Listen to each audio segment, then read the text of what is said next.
Welcome to episode 4.3 of Arcade Studio Podcast. This is getting it's getting embarrassing right now. No, but we're getting it. We're getting it. We decided to do like a one-on-one this time, just to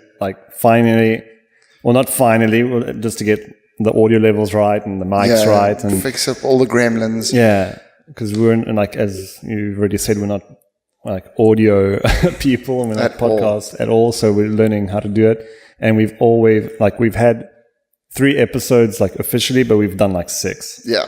Of course. We've messed up, and then we just did about 15 minutes without recording. Yeah. But I mean, it's a learning curve, like we say. It's just how many podcasts have you watched now, tutorials online to try and get this right? I've watched 20. Yeah, at least. It's okay, we can do this. It's not complicated. It's just a matter of remembering where everything works. Yeah, that's like DIY. You try, you fail, you try, you fail, try and fail, and then you'll find something that works. Yeah. So hopefully now it's starting to sound a bit better. Yeah, and look better because we're recording and we're actually recording everything. Yeah. So cool. Hello everybody. So here we are. Man, and we were talking about this before, the Sober October thing. Yeah, I'm doing Sober October. I'm not, obviously. You're not. Maybe I should. But I did Sober September as well. So it's 2 months. Yeah, I had a really heavy July where I was I lifted my hand a little bit and put in all the mileage. And then August I was on holiday, so it was beers and cocktails every day sort of thing. And then I got to the end of the thing and I was I need to just take a break and sort myself out. And I had also done some blood tests that were a bit fucked up. Off the charts, lot fucked up, actually. My wife's dad is a doctor, and he got my charts before I did. Oh, shit. And he's I have to speak to you. You're going to die, basically. I was like, no, dude, come on. It can't be that bad. No, you're one step foot in the grave. He's very serious. I was like, come on, dude. I also went and did my blood tests after a very heavy dinner with But do you think that has a big effect on the dude, test? I drank 3 bottles of wine.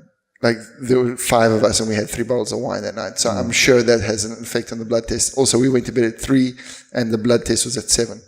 Okay. You're normally not supposed to eat in the morning, but I mean... Yeah, exactly. I didn't eat... You're already in the morning. Before... I didn't have breakfast. I just... had wine. Yeah, wine and then, everything that comes after wine. So it was whiskey and whatever. So it was heavy. I woke up with such a hangover that morning. And I was like, oh, well, I've got the blood test scheduled, so I should go. And get some blood taken out so you can be light-headed, hungover. Yeah. No, but as soon as I had that, I was breakfast. That's all right. So that was all right. But I mean, so even if it wasn't for the alcohol and whatever that I had drunk the night before, I'm pretty sure that my blood wasn't perfect. So I said, okay, let's do September. And then I was like, oh, I'm going to do October as well and get through it. And we'll see. Now, so far it's been okay, but now I'm starting to struggle a little bit. Because it's getting to Halloween and Halloween party. Yeah, I think I've been invited to a Halloween party, and I'm pretty sure that's going to be the end of Sober October. Oh, you got to finish with a party. Let's celebrate. I'm pretty sure that I'm going to just call it quits there. And the fucked up thing is that I've also had some really nice jobs with all boys crews in the mountains, and they're all drinking beer and having wine, and I was like, oh, I'll have more water, thank you. Oh man, that's must be hectic on the because you're always on the road as well. Yeah. And that's so easy to fall into. It's also to get to get to know people as well. Yeah, you sit there. Well, what I've done is I don't make a thing of it. I just order something that looks like a drink.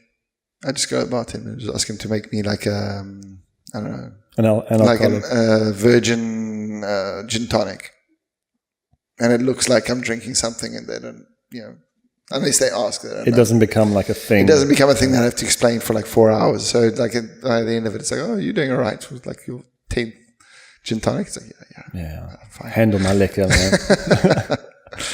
Yeah. But then on top of that, I'm also doing the 16-hour fast, which people say that some people in Italy say that it's really bad for you. That skipping breakfast, you mustn't skip breakfast because it's so important. But I heard about this on Joe Rogan's podcast with Dr. Rhonda Patrick, and they were talking about the carnivore diet. And I was very interested in to see what she was talking about that, because, there's some people that are just doing the carnivore diet now, like really famous ones are Jordan Peterson and his daughter. Because he was doing the paleo diet. And then they're full carnivore now. They only eat meat and nothing else. But I think the hard thing about nutrition is that it's so based on your personal way of life and how your body is. Everything is. So that's why no one really knows eggs are good or eggs are bad. And now people are figuring out, there's good cholesterol, bad cholesterol, good fats, bad fats, all that stuff. But I mean, how can you really? It's so personal. Yeah, I know. But I mean, there have to be some things what she was saying is that the carnivore diet might be good really short term. It might sort out the problems that you're having now. Yeah. But in the future, it might cause havoc with your body. So it's not about that working. It's about sorting out the symptoms. You've got to figure out what the problems are.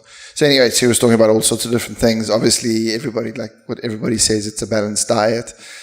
So I'm definitely not into veganism. I'm definitely not into vegetarianism. I'm never going to I never say never, but I don't know. It's not for you. It's not for me at all. I would, for me, the most important thing now, and I try to do it, is to get source my meat not from factory farms. That's what I try to do.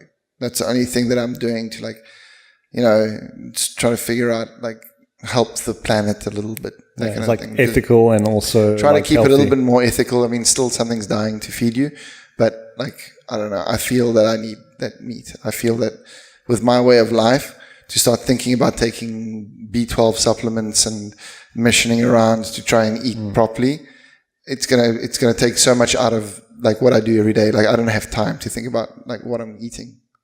In Italy as well, it's just going to be so hard. Yeah, I mean, you can do it. Yeah. You can do it. It's not impossible. Lots of people do, but for me personally, I mean, we wake up early in the morning, we shoot all day or whatever, produce all day, and then we get into the evening, usually with the crew and the cast, doing things, and then back in the hotel room, editing or sending emails that you didn't send through the day. And so when am I gonna think about B12 supplements? Literally, I mean, I know if the 5 people that are listening to this podcast will be oh, you can actually, it's not that hard, blah, blah, blah. But for me right now, it's tough. Yeah, and also I've met many people that do the vegan thing well, and they're healthy. I've met people that do the vegan thing really badly. Yeah. Even though they're trying, and they look like skeletons, and they're super convinced that what they're doing is correct.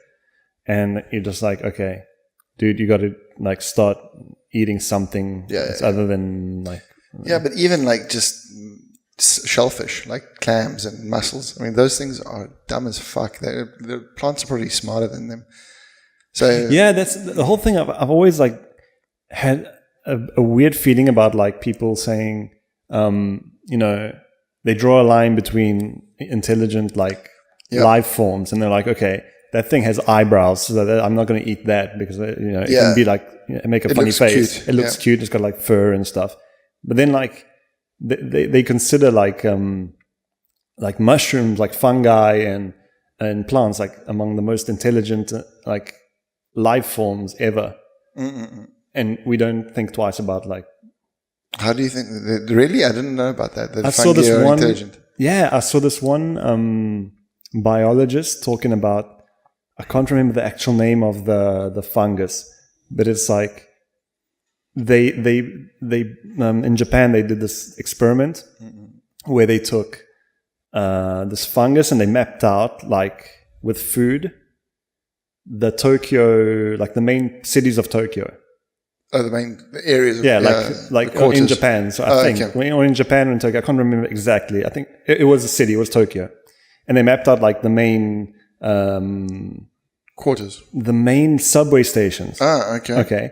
With food, pieces of food, and they just left the fungus in one section, and it basically first you see it spread. It's like a time lapse. It spreads out and goes for the research, and then it comes back. And it starts mapping out the quickest way. And it actually mapped out a quicker way and a more efficient way than the actual subway system. Insane. And you're okay.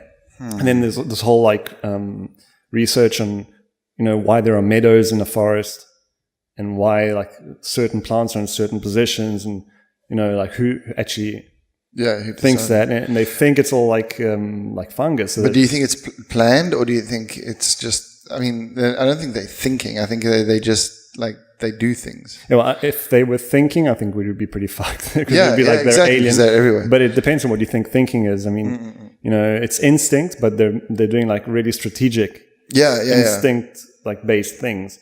And if you think about it, like, okay, what do they need to survive? They maybe need some moisture, and they need to, I don't know, spread out in some way. And how do you spread out? Maybe you get eaten by something. Right. Yeah. Make myself edible. Yeah. So you're like, okay, what do you need to have things edible? You need animals. Okay. Yeah. And then like, how do you make animals like run away? Okay, you need predators. So you kind of like build this whole ecosystem, and like you kind of like manipulate it like Palpatine type thing. Sick. And it's really, it's super interesting. Yeah, that'd be interesting to listen to that podcast. Yeah. It'd be interesting. And I hate naming Joe Rogan all the time, but I think I got it through him. Yeah, it must be. You know what? It's that guy that he listens to that he goes into the mushroom. He's the mushroom dude. Yeah. I think I remember. But super crazy. I went into this like whole YouTube loop about fungus, and I was like, okay, holy shit. And then I ended up on that, like I had seen it before, but I ended up going into again this whole zombie ant thing. I mean, I saw that. That's freaky. That's freaky.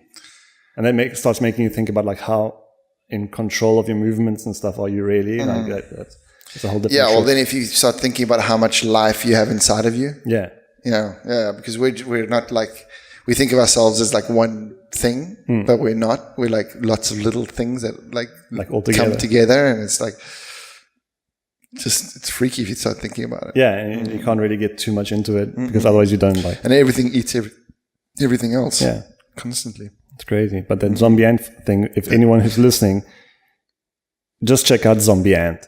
Yeah, that's the wasp that gets into the ant, right? No, that's like a fungus. Oh, okay. That goes into like, basically what it wants to do is get eaten by like cows or like, livestock. Right. And then it thrives in shit, basically. Well, that's like the one that, the cat one.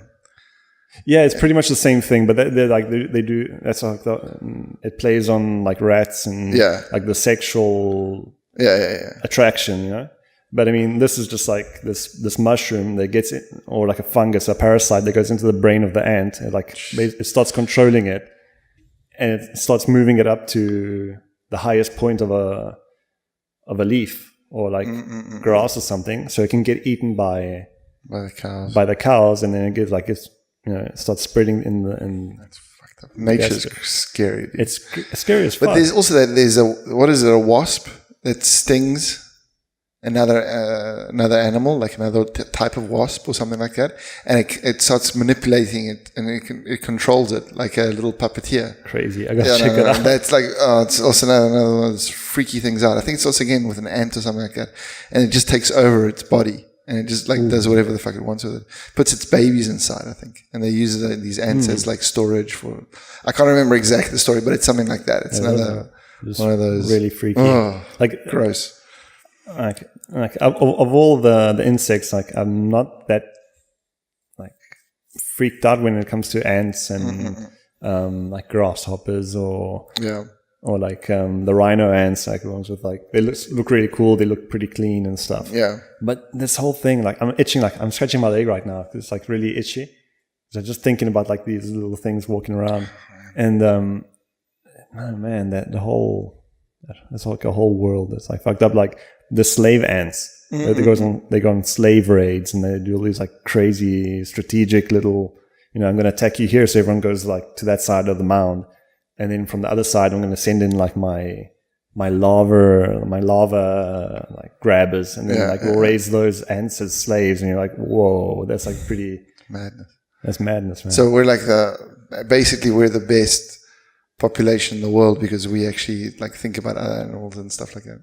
Yeah, I guess that's the weird thing, no? Because like at the end of the day, everybody says humans are shitty and they're fucked up and everything, and we have done so much damage to this planet.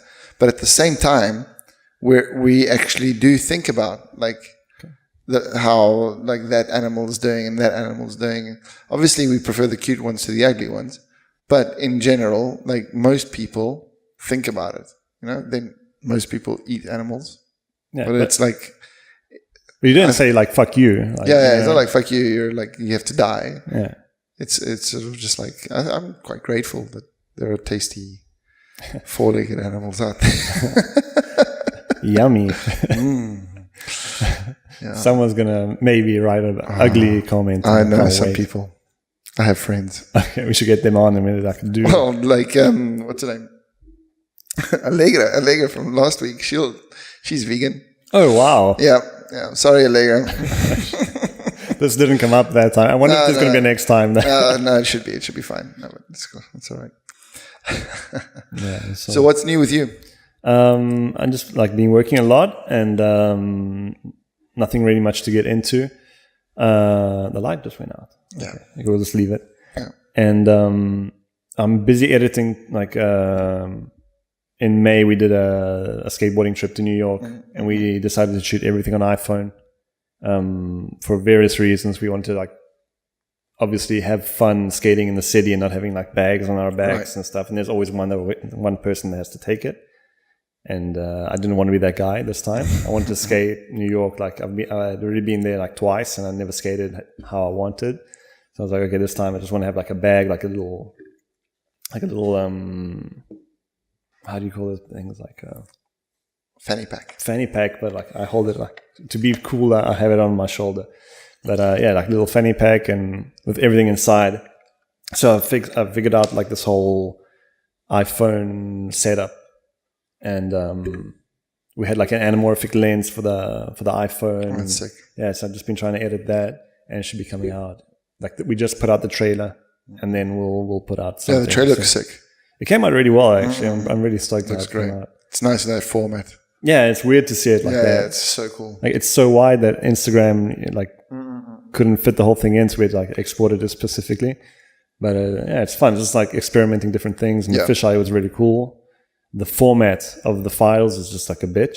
Really? Yeah, it's just like, the first time the audio wouldn't import into Premiere, and like once that I fixed that with like some codec, and then the video would be like one file would be 24 frames per second, another one would be like 26.9. It's just like random stuff. So you have to do like wanting to be really simple and like save time and stuff is ending up to be really crazy. But that's weird how like the files can't be the same. I don't know. I know I did something wrong, but I was trying to be very careful, and I don't know. It's all good. It happens. And then what else? We have like today actually in California. Our short film Takuya. Right. The guy, our friend who passed away a year and a half ago. It was the opening film for a film festival. Oh, sick. And it was like today at 7:30 p.m. like Western time or something. Okay. So it's probably still not... It hasn't happened yet. Hasn't happened yet. Right. I don't think so, no. Yeah. So, yeah, I mean, that was pretty cool. I mean, it hasn't come out yet because we won a film festival in Milan in May, and one of the prizes was a deal with iTunes with Extreme Video, I think. Yeah, it's like a extreme sports channel, and they decided they gave us like 100% revenue on the thing, but we had to obviously have all the rights to the music, and so I had to get the music done. That was a mission. We had to fix all like the graphics, and so it's just been like ages. It's been so long. And in the meantime, I've been sending it to film festivals, and other times other film festivals contacted us. And so like we have this one, and then we're in consideration for another one in Italy in January, and then another one in November, I think. And they contacted us from Brazil. That's cool. So yeah, because we spoke about this on one of our failed podcasts, but we didn't get into it. Yeah. But because you premiered it here in Milan, and then you did one in Portugal as well. Yeah, exactly. Yeah, and so probably there it got a lot of exposure. Yeah, which is what we want as creatives. That's what we live for. Exposure. Yeah. So we'll see what happens when we eventually get it iTunes ready. The only problem there is that they require like a 22 or 23 minute edit, and the video, like the film, is like 7 minutes.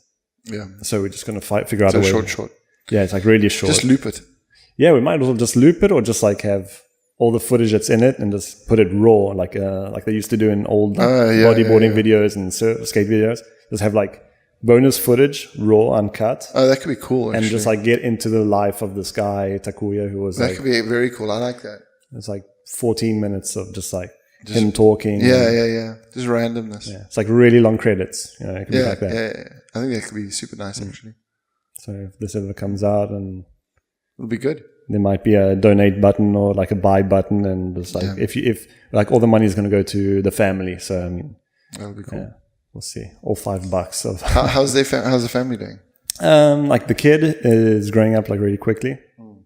It's crazy. They're still in Japan, no? They're in Japan, yeah. Yeah. So I don't really talk to them that much, but every now and then just like hit them up, because she speaks very little English, and but I'm always checking out the kid, how he's growing, and like super cool.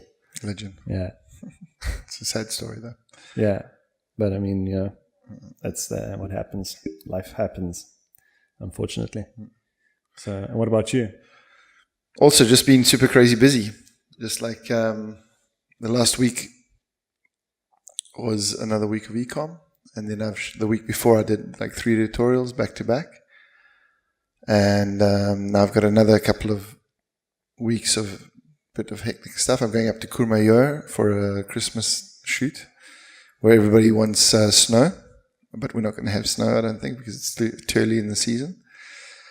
And it's just like it's pretty much work and baby at the moment. That's what it is, all it is. But this weekend, hopefully, I'm going to be able to go and shoot my bow in the countryside a little bit. It's been a while since you've done that. It's been a long time.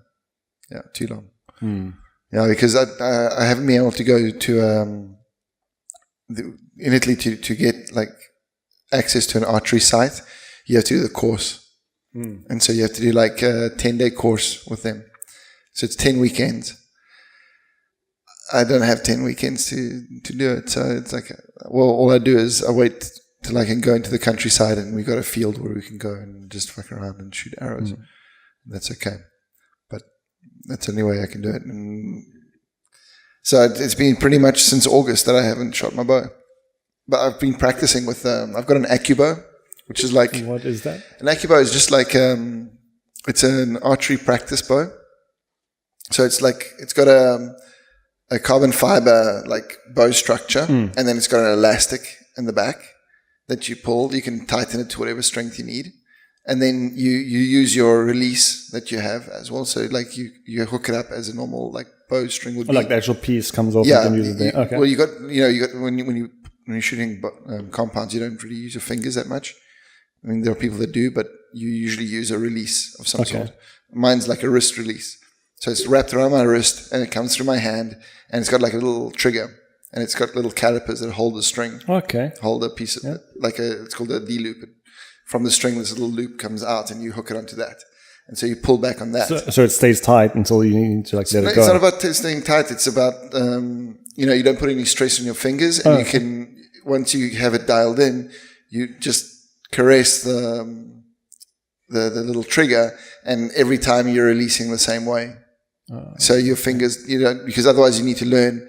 I mean, this is a bit of a cheater way, because like really good people know how to do the finger pulling first, finger release. But I've skipped so many, like hopped and jumped and it depends on how much time you have. Yeah. And then it's got like a little laser pointer on the front, and you put like a little dot on the wall, and basically you pull back, and then you keep it there, and it's to get rid of target panic. So you got to keep the laser dot on that. So you concentrate on that. You're not concentrating on. Yeah, you just concentrate on keeping the pin on the laser dot at full draw, and it's not like a compound, because a compound at full draw it releases the tension, so you're actually quite relaxed when you fall back. Whereas with that, because it's an elastic, all your muscles are all pulled tight, so it's actually doing quite good work on your shoulder muscles and stuff at the same time. So I just do that like for an hour a day sort of thing, and just keep it on there. And then it's got a little app, which I'm not a big fan of, because basically it's you've got a target thing. You can stick your iPhone on the Accubow, and you can you point at the target, and it's always in the same sort of spot. And it's like a virtual reality sort of thing. So you actually see it, turning around. Reality, Not augmented reality, but it's like you're in a field, and but if you turn around, you don't see the target, so it's there. And it works with the snap of the bow. So once you let go and it slaps, then the arrow leaves and you hit where you've hit, basically. But I've figured out that all I need to do is flick my fingers and arrows go. So it's like, cheat. Yeah, exactly. It's not that much fun for me.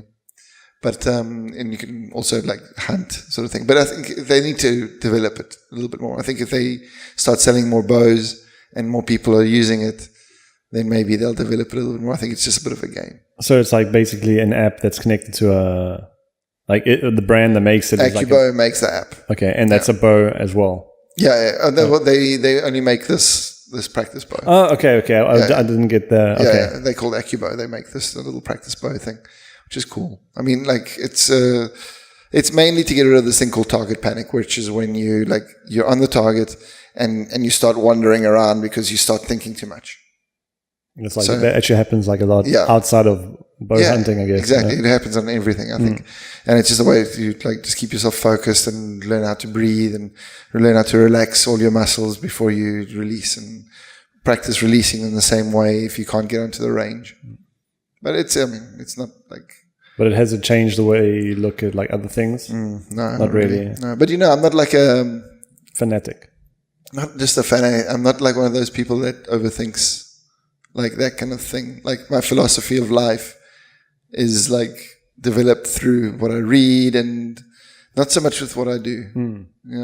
It's more about what I research and what I'm interested in, practicing things, or even this Sober October, and knowing that I can get through it and stuff like that. It's just it doesn't change my outlook on the way. I think it just reaffirms that the way I think of my life is working.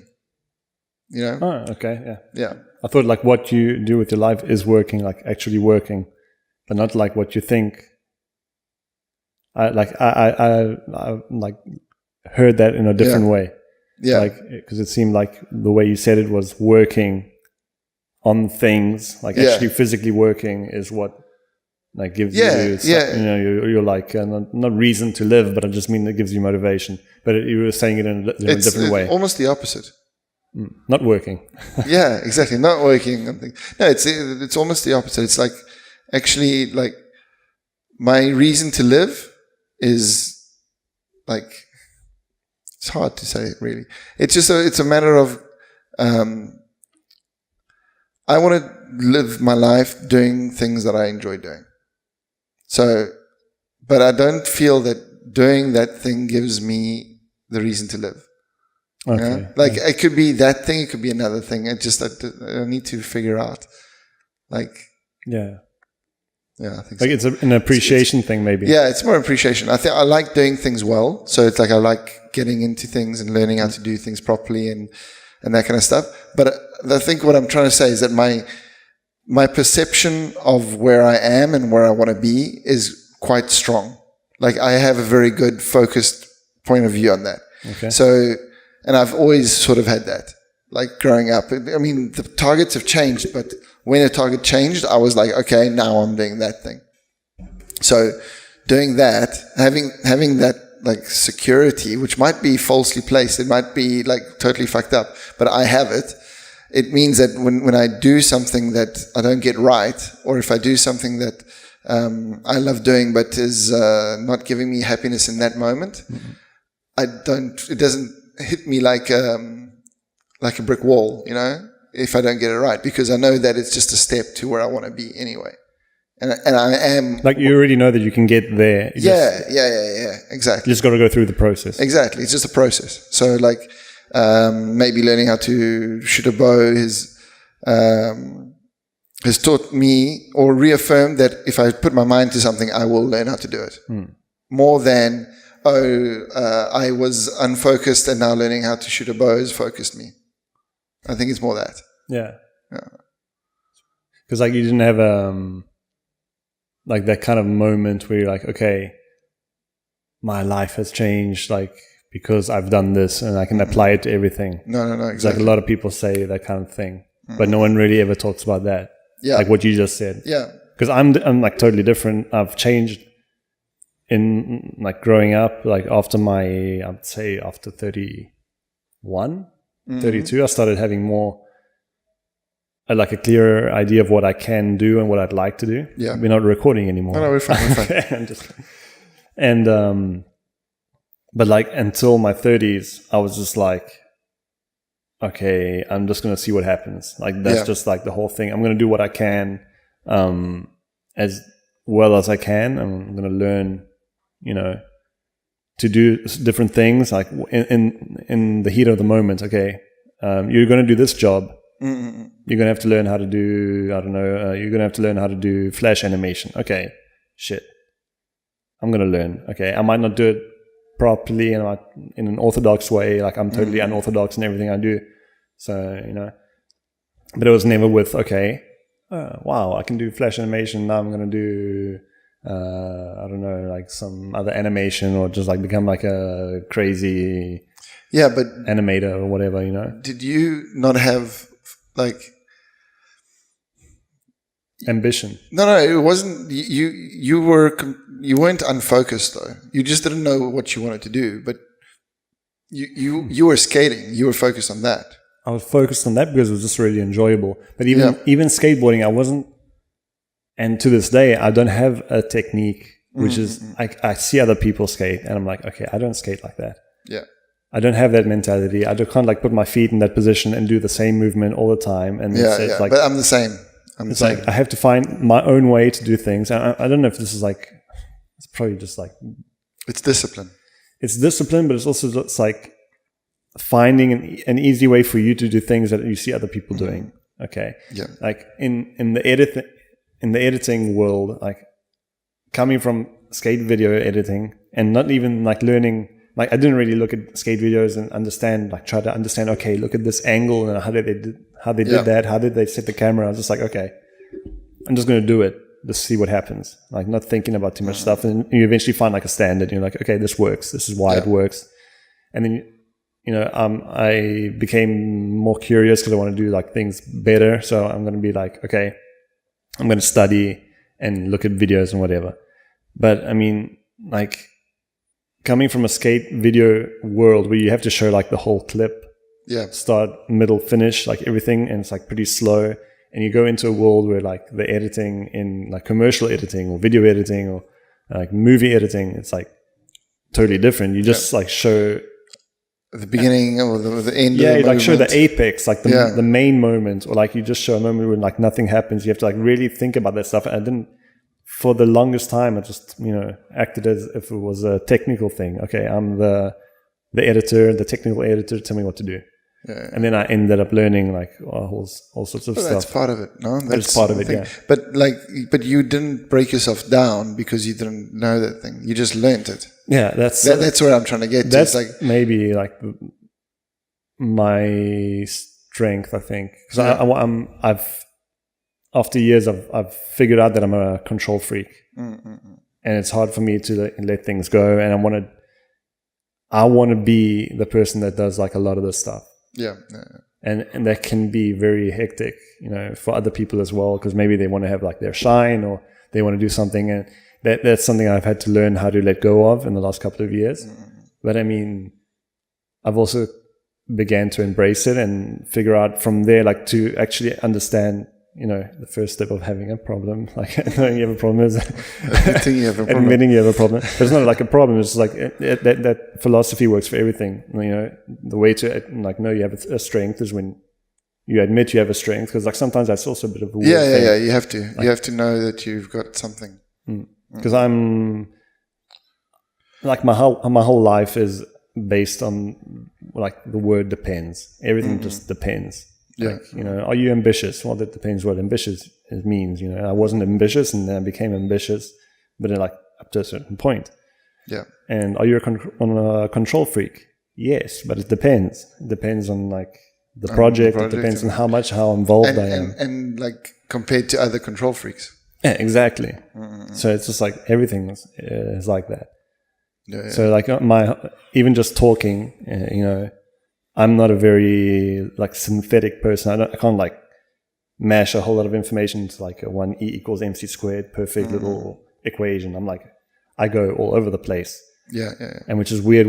I'm doing this, you know, talking, which has never been one of my strengths.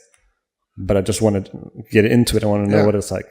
It's also like it's very interesting. What I've realized is listening to myself again afterwards. I'm starting to figure out where some things that I say often, you know, and I've sort of I try to maybe clean it up a little bit, and also I've realized that maybe I'm not clear enough sometimes, or I don't get my point across. Maybe I talk too much. And but talking, I get to where I want to be with my head, you know? Yeah, exactly. And then after maybe 10 minutes of rambling on about something, I manage to distill my idea. And then I can actually say, okay, well, you see, all that stuff that I was saying there, this is actually what I was trying to say. Yeah. Because I've managed to get it clear in my head. And it's quite fun to be able to do this. Because you never do it in another setting. No. Because when you're talking about something... Maybe you talk about it in your head. Yeah. But it's like, and I'm very articulate in my head. Are you? Yeah. Like, I can do like, I've written down like a stand-up set in my head, and I've written it down on my phone, like physically. I have like a whole lot of jokes that in my head, I don't know why I did it. I enjoy that shit. But I mean, if I actually had to like say it, I would be like a mess. Yeah. But like in my head, I'm like, how do I get this stuff in my head? But that is just because we're not used to doing it. Yeah, maybe. Yeah. I think that's the thing. Like I was terrible at like orals at school. Me too. And I would get like the shakes. Yeah, the shakes and everything. Me too. Terrible. And then at one point, I remember like I had one oral exam, and I was with another two people that were also pretty shit at doing orals. We were in the same group. Mm-hmm. And I don't know, something clicked in my head, and I was articulate for like 30 seconds. The time that it took me to say what I had to say there. Look, all of a sudden, I figured out, okay, this is how you do it. But it must have, for me, it happened early. Mm. But I still, like, if I have to get up and speak in front of like a room of people, then it's hard. Like, I can't do it. I had to lecture a while back, 2 years ago. I did a bit of lecturing, but it was like a small class. I think we had 25 people in the class. And then it was on photography, so it's something I knew quite well. And so I just, there it was quite simple. Like I just feigned confidence, like big time. I just pretended I knew exactly what I was doing, and I've done it millions of times before. And it worked. And you had like, you were a level higher than other people at an expertise level. Yeah. So you can kind of sell it. Of course. Yeah, exactly. But you still have to speak. You still have to tell them the things. So obviously I felt that I was teaching. So what I had to say, they didn't know. Fine. That's obviously that's what you do when you teach. But at the same time, there were still people looking at me like, tell me something interesting. Time moves really slowly. And judging you, because obviously, like when you walk into the class, everybody's like, okay, is this guy somebody that knows this shit, or is it somebody that's just teaching because he doesn't actually know how to do this stuff? Oh, wow. You went through that Yeah. Because you've done that as well. Like everyone's done that. Dude, every time. Yeah. Of course. But there was Bertrand Russell that said, those who can do, those who can't teach. Teaching is heavy stuff. Of course, but it's not like to say that you can't. If you're a teacher, you don't know what to do it. It's just that generally, your skills have been your skills aren't honed the same way as somebody that does that every single day. So for me, my best teachers were always people that were photographers and teachers. That they would go away from the lecture theatre, and they would go into a studio and work with clients, and then they would come back, and then like 2 times a week they would teach you. Those are the best, because obviously they were bringing new information from the working world, and they would bring it to you. It's like, oh, this thing happened to me today. This has never happened before. That was super interesting. And then, by the other side, you had those lecturers that had never worked in industry. They knew their shit backwards because they were very technical, and they passed all their exams, and they just knew. But they'd always done like an academic, like they went through academia. They did their portfolios, they handed in their stuff. They finished up in Technicon in teaching somehow, because there was a gap, and it happens. You find a job that gives you security, and rather than go be a freelance photographer somewhere, you become a lecturer, thinking that maybe in 2 or 3 years you've saved up enough money and you can maybe open your studio. But by the time the 2 or 3 years comes by, you've maybe got a kid, and you've gotten comfortable with your paycheck, and maybe you've become head of department or whatever, and so then you sort of stuck there, And those guys were, I'm not knocking them, but they weren't as sharp as the people that have done 15 years, 20 years of either as interesting work. As well. Like, less interesting, yeah. They would tell you stories about what other students did. It's like, cool. Funny, yeah, but students. Yeah, exactly. It's not as interesting. And then, like, really, what are you giving me apart from the technical things that I can use outside? But anyway, but the one guy was amazing. He was a printer. He could print, like, his hand color printing was insane. Like, he could see colors like nobody else. So, like, if you bring a print to him that you just brought out the dryer, he'd be like, take out -3 magenta and add 1 red. And you'd be like looking at this going, how does he see that? It was like such small little micro adjustments. And it's like, you do that, and all of a sudden it would just pop, like completely changed. Yeah, so the whole, like, even in video, the role of the colorist. Yeah. I didn't know about colorists until like maybe 6 years ago. I had no idea there was such a that it was a thing, first of all, and then how important it was, and how, like, it really, like, little tweaks. Change one little thing, and like everything cleans up, and all of a sudden it looks like a film, or whatever. It just looks beautiful. And until 2 seconds before, it looked shitty. It's crazy. It's so crazy.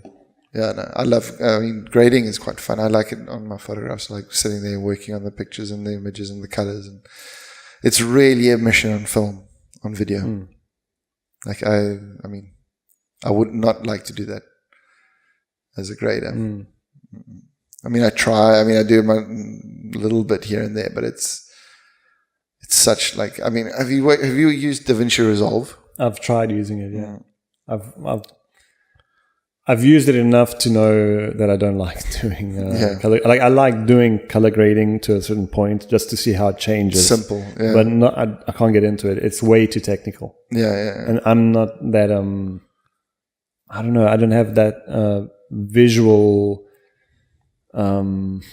What's the word? Nerdiness. Not nerdiness, but I don't have that skill. I'm not a very I don't have that aesthetics. Yeah. From a color point of view, So, like, if you see it, then you like it, but yeah, I don't know how to get there, or I don't know how to the right things to touch, and I just don't have that. I don't have the patience either. Exactly, but I think that the thing is it's one of those skills that you really have to. First of all, it's like people that do perfumes that have the perfect nose; they can smell the things, and it's like, okay, that's got a bouquet of this and this and this and this and that, and it's like, oh, how do you smell that? I don't have that, but my eyes, I'm quite attuned to color. Like, I can see if there's a little bit of red and a little bit of green and a little bit of blue, a little bit of whatever, and I can see that straight away. So for me, like, color grading, color matching on my images is like quite a simple thing. I find it just really hard on the software, because you've really got to work onto learning that software. really well, course, and I'm not that interested in learning it, and that's the problem.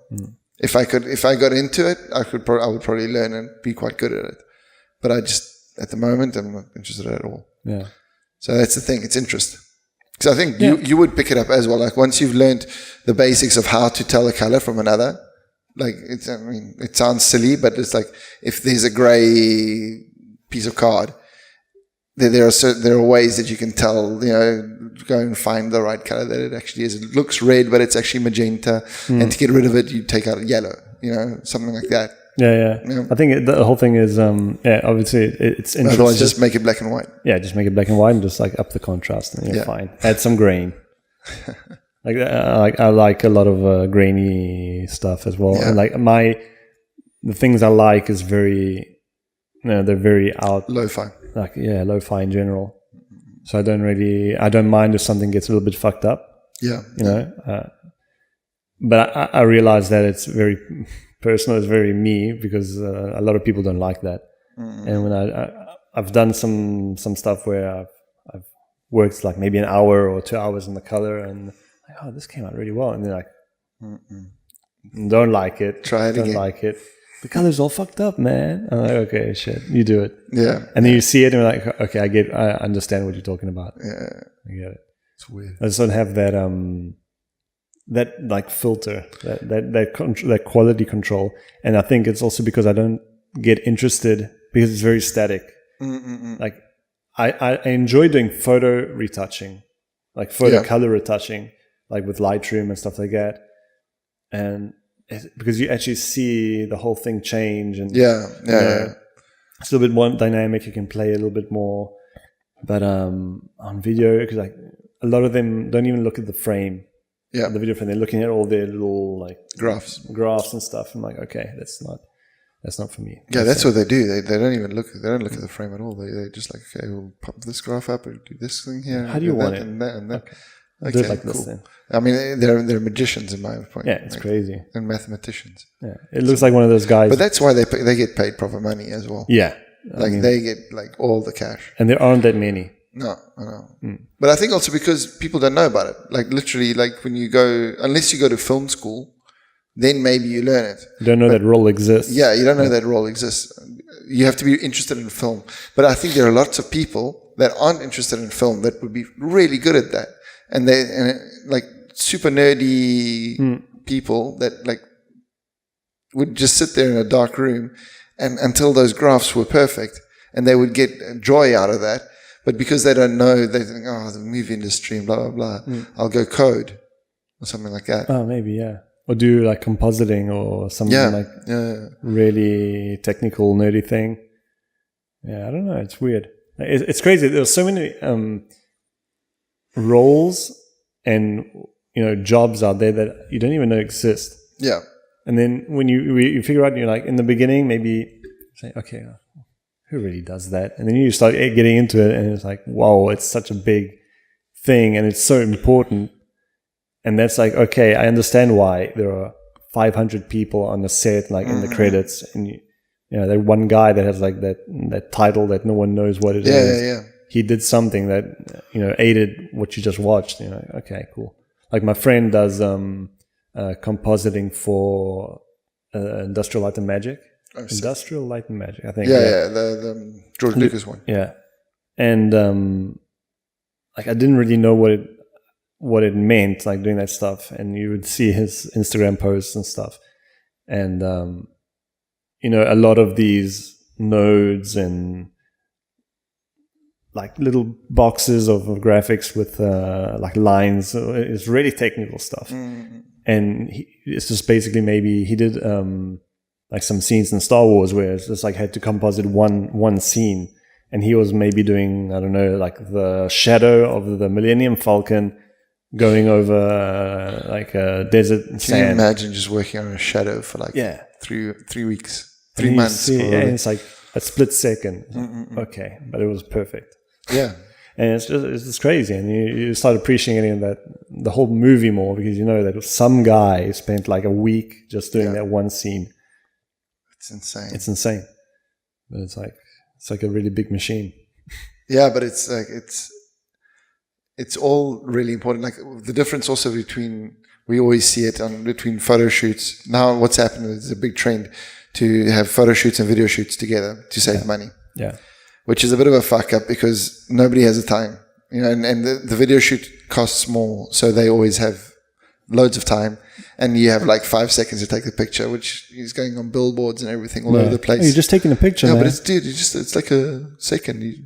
But I need to set up lights. Can't you use the video lights? Oh, can't use the video lights. But anyway, well, we could use the video lights, but you won't let us because you need like depth of field, that everything in focus and whatever. But so we just sit on the back, and then it's like it's usually me and my assistant and my Digitech and my light assistant. It's 3 of us on the photo side.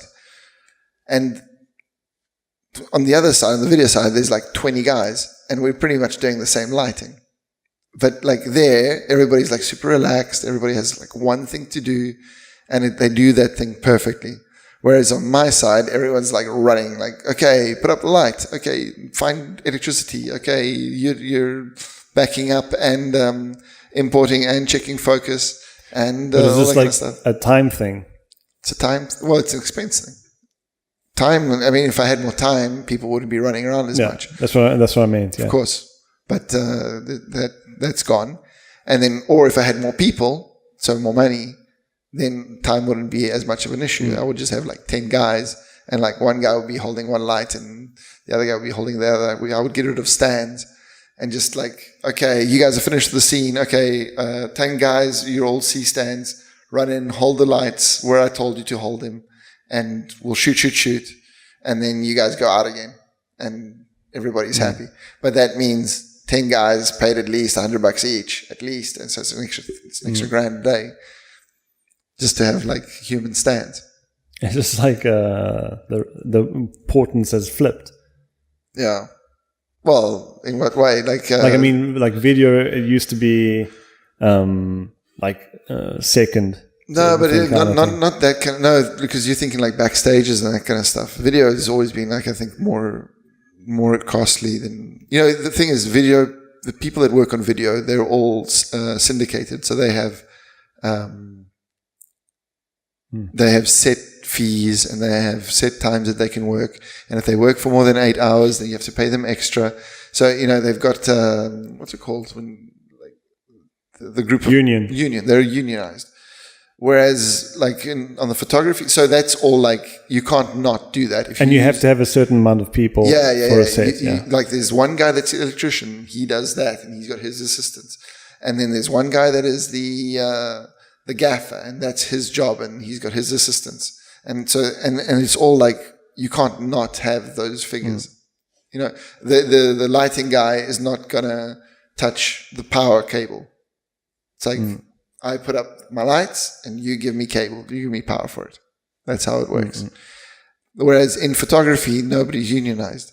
So like they just make you do whatever. And like, you have assistants with like flashes, battery packs with like 3,000 watts in the water, holding the flash like barehanded. Like that would never happen on a film set, because it's like health and safety would come in and be like, no, you can't do that. Which is, I mean, I'm not complaining, and that like it's cool that we can just be a bit more free. And no one's ever died shocked from a battery pack in the backpack in the water. It can happen. It can easily happen if you fall or trip or whatever. You're getting fried, most likely. But everybody's really careful when you're in that situation, so usually it doesn't matter.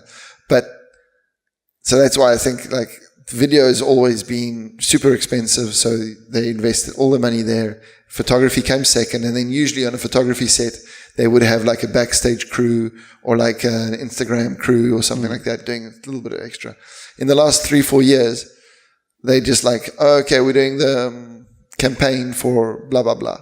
We're going to shoot for 3 days, and we want the photographer to come in and shoot the key visuals like on those days, because we have everybody there. Okay, cool. But then you need the time. And obviously, if you're spending €1 million on the video and you're spending €10,000 on the photography, where are you going to give the time? Yeah. So of course it's going to go to the video. Like it happened to me on a job recently that like I was supposed to have a full day work to get these key visuals done.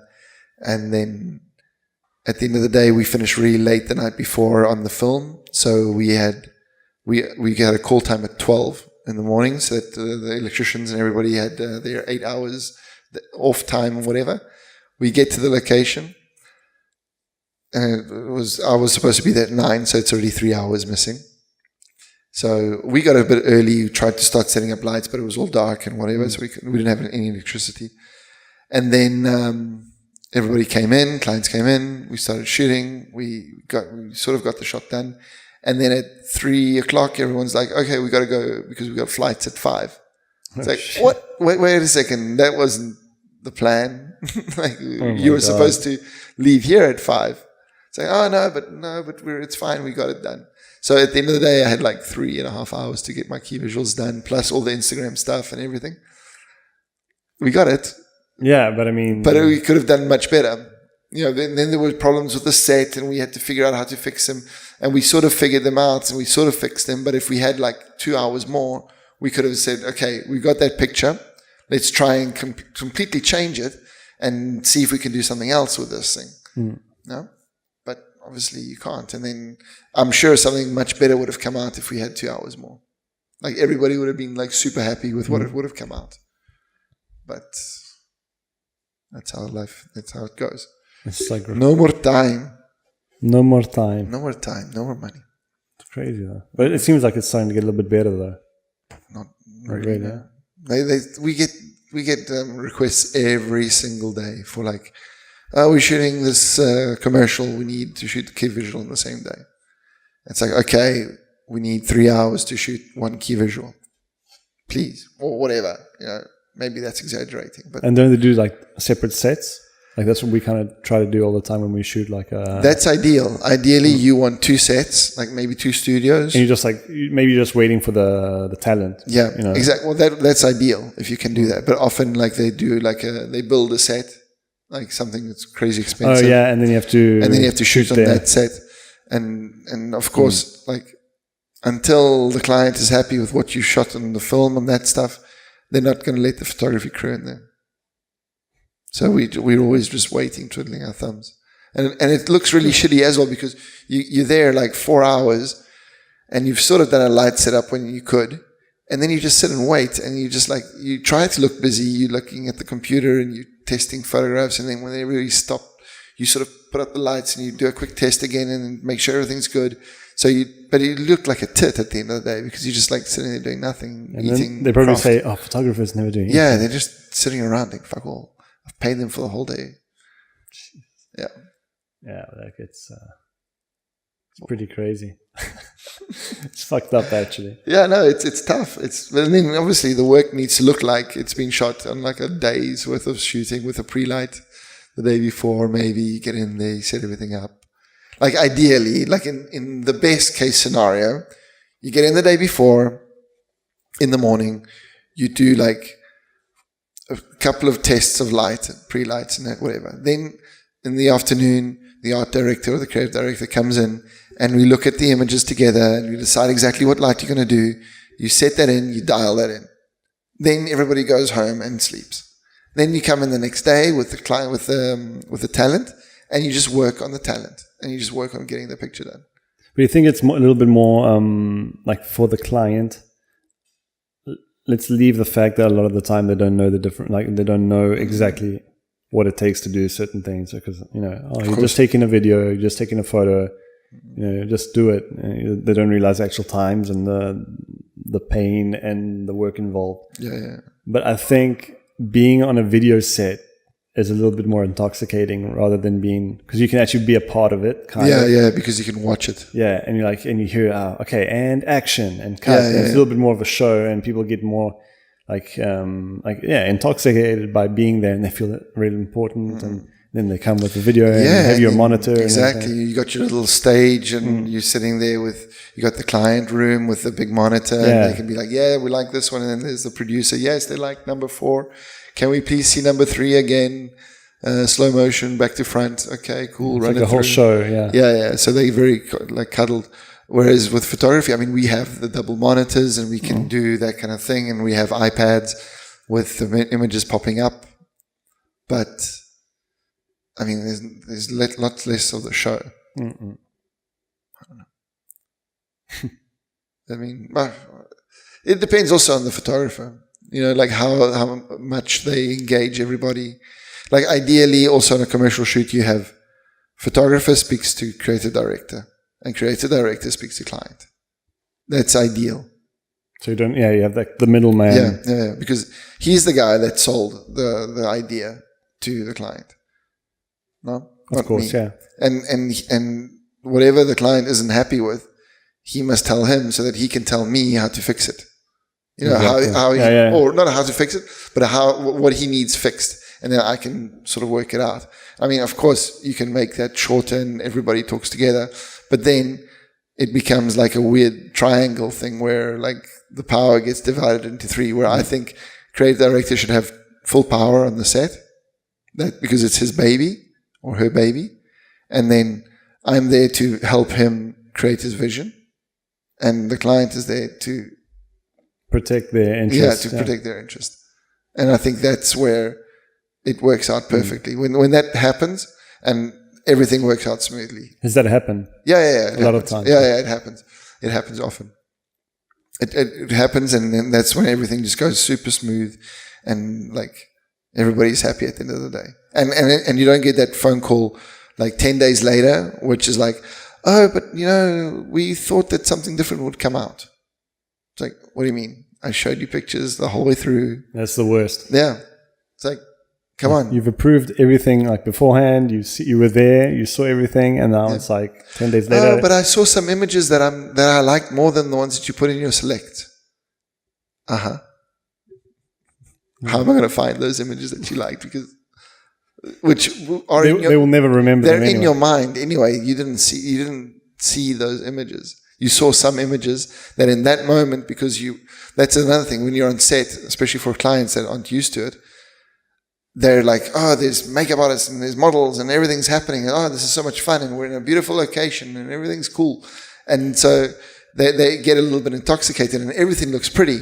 And then they get back to the offices and it's like neon lights and everybody's a bit sad. And then they're looking at the pictures and their state of mind is completely different. And in that moment, maybe they got a phone call from their boss shitting them because it was too expensive or whatever. Or just having a bad day. Or they're just having a bad day, or they fought with their wife or whatever. And so now they're looking at those pictures and it's like they're looking at 200 images because that's what they asked for. And it's like, don't like. I don't like anyone. Don't like anything. Doesn't work. I don't know. It's crazy. That's the hour, dude. Did we do 1 hour? Yeah. That actually went pretty quickly. That was cool. I wonder if we actually recorded this. This is recorded. I can see it. It's done. Okay. Maybe the cameras have stopped. Maybe. I don't know. I was actually thinking about that now. And maybe... Anyway. Cool, man. Who shall we get on next time? What are we thinking? I don't want to say any names. Because it might not happen. It might not happen. But, no, I mean, we'll see. We'll see if we can get like... We'll get somebody interesting. Yeah. I've got a really long list of people that are... Yeah, me too. I have like a whole like iPhone list. Yeah. Start checking. I think there are going to be some really cool people coming up soon. And if we don't have anyone, we'll just like babble on. Yeah. We can babble on. Like this one got pretty, like not dark, but it got pretty like serious. Yeah, I think so. Maybe next time we'll see where that goes. Keep it more fun. Yeah, it's interesting to see where it goes. Exactly. Okay. Hope you enjoyed it. Bye-bye. Bye-bye.